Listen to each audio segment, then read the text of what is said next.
Oilers and Kings are on track to meet again in the first round of the playoffs. In the last 3 years, the Oilers beat the Kings in 5, in 6, and in 7.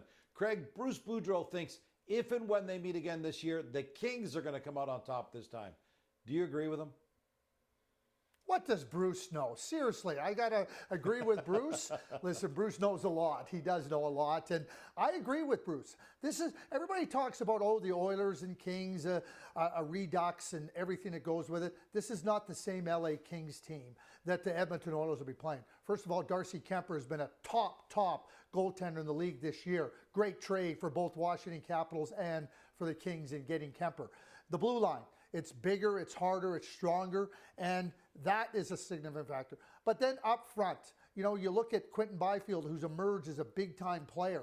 You've got Kopitar, who continues playing at an elite level. They're not a high-scoring team in LA, but they're a hard team. You don't get a lot of space. You don't get a lot of time playing against them. That's playoff hockey. I think this LA Kings is better equipped to win a playoff series versus the Edmonton Oilers than the Edmonton Oilers are this year. I think the Edmonton Oilers in previous years were better equipped.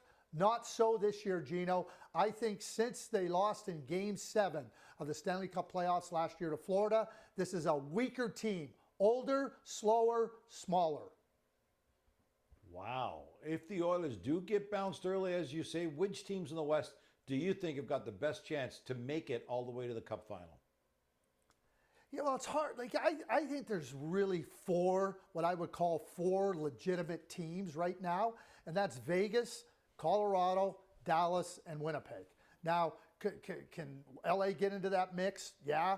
I don't have Edmonton in there. I simply don't. I don't think they're as good a team.